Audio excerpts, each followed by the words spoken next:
First is, I'm going to milk. I'm going to, I'm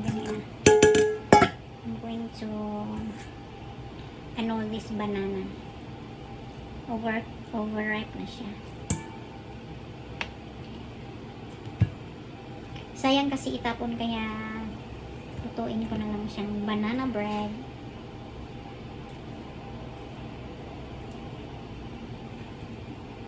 Ayan siya.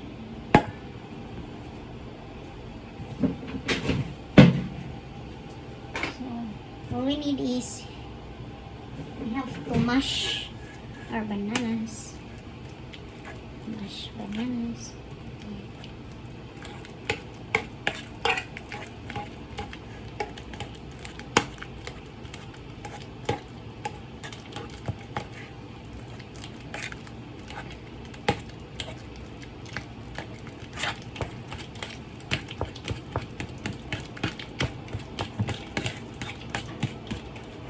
Ayan siya.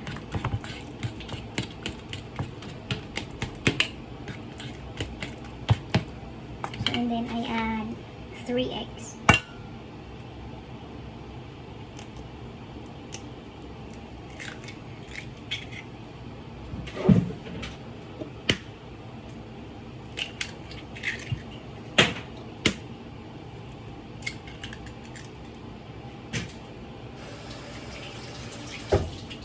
Maganda sana pag may milk na. Wala kasi akong milk.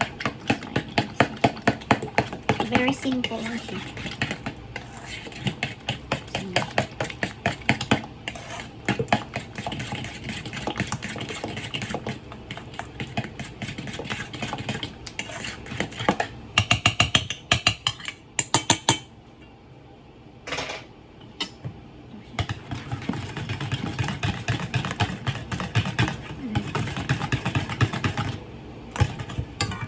I'm going to add sugar. Ay, put oven. So, yung sugar natin hindi siya masyadong marami kasi matamis na yung yung hindi na to siguro. Estimate lang kasi 2 cups. Estimate lang kasi matamis na tong ito eh. Yung tawag dito. Yung banana matamis na siya. So, yung sugar ko is 3/4 cup na. 3/4 cup ba? Or, yeah. About 3/4 cup. And then, we're going to yung flour natin, yung wheat flour natin.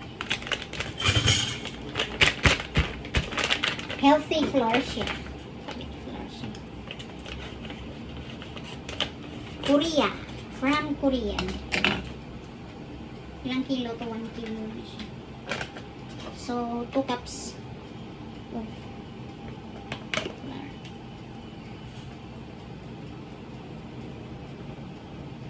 Ganyan siya. Ganyan siya, 2 cups.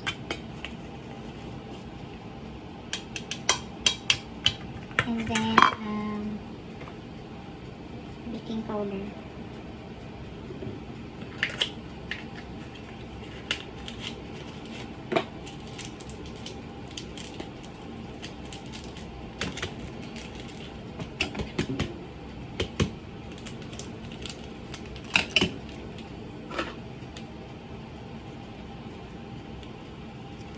Pupa.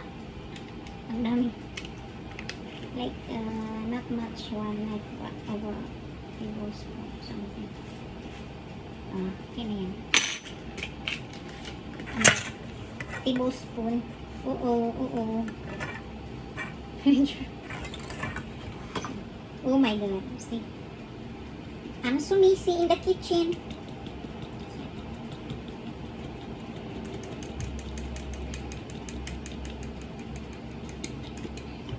So, hindi ko na kailangan bumili ng tinapay ko. Mag-bake na lang ako ng sarili kong tinapay.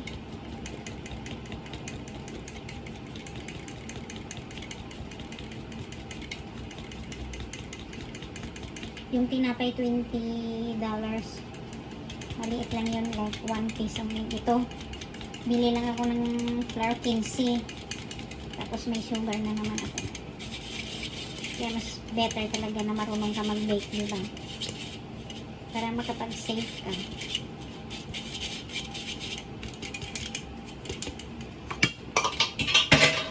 So, ayun na. Na ano na.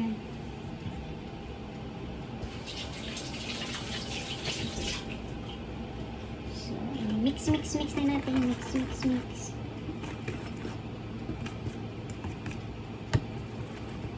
Sarap sana pag may nuts. Kaso nga lang hindi ako nakabili ng nuts.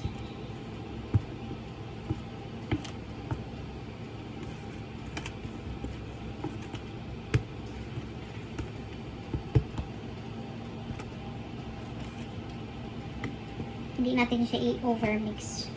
Kasi pag overmix natin tumatigas. Tigas siya.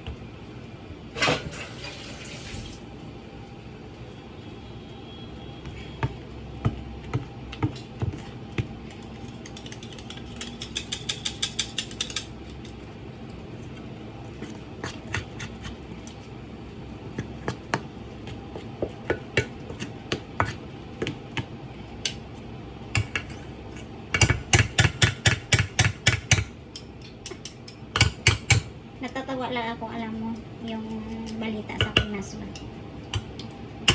Yung mga issue sa Pinas, natatawa. Pag naalala, natatawa. Parang sa pelikula eh. Sino nanood ng ng balita sa Pinas? Nakikatawa yung mga ginagawa nila.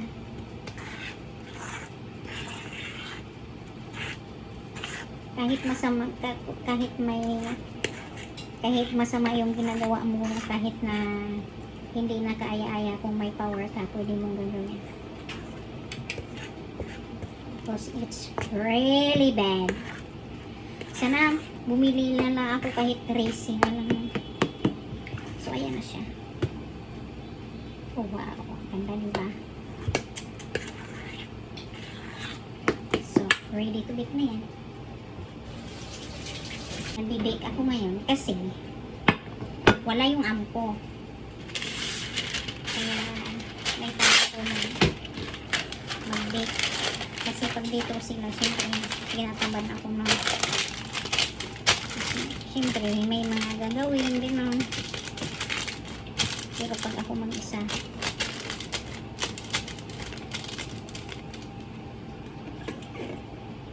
so ayan na siya. Ready to bake na siya. Ayan. Sana masarap. Ay, nakalimutan ko yung maglagay ng asin para for balance ba. After nito, lagyan ko ng asin. Para mabalance yung taste niya. Mas okay na may asin siya. Lagay ko muna ito tapos ihabol ko na lang yung asin. Tikman natin kung matamis siya. So, hindi mo na kailangan bumili ng tinapay.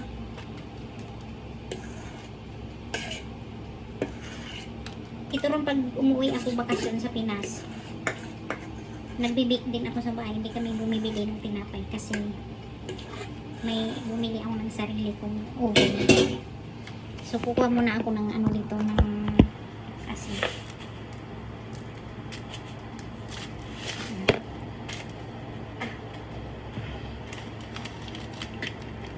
Dito na lang natin i-mix yan ng asin.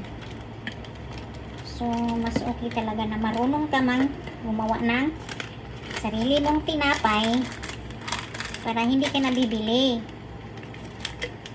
Kasi pag binili mo, mas mahal. At saka, hindi mo rin alam kung anong nilalagay sa mga nila, ingredients.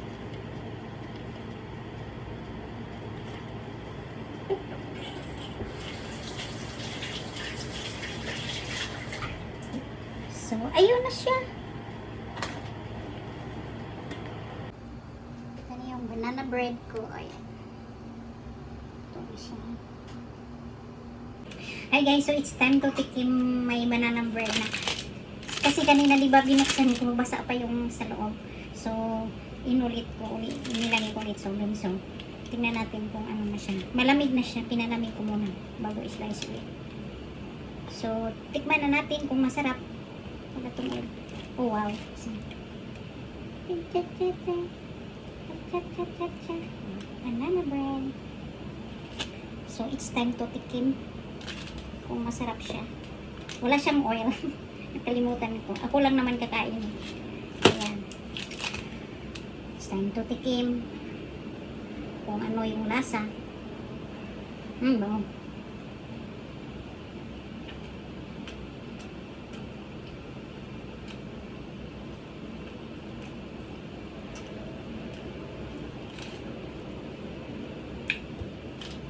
Masarap siya. Malambot.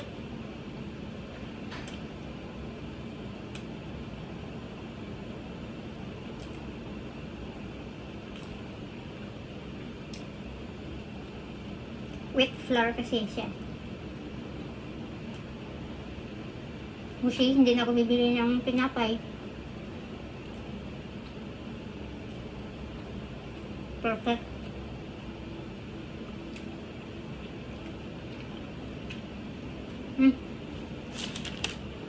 Ayan.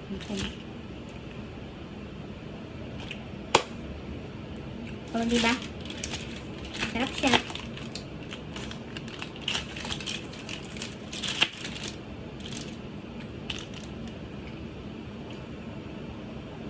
So, i-slice na natin ng maliit. Kasi bibigyan ko rin yung mga friends ko. I-ano nila sa kape nila.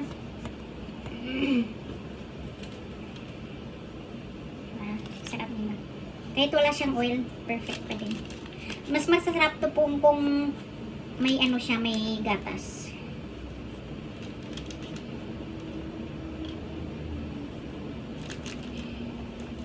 Ayan na siya lang. Wow. Sarap.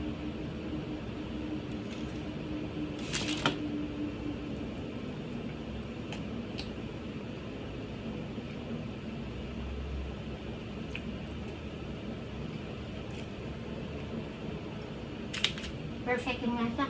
Ganitong slice 10 plus na to. Kunyari may 10, 20, 30, 40, 50, 60, 70, 80, 90. Over 100 na.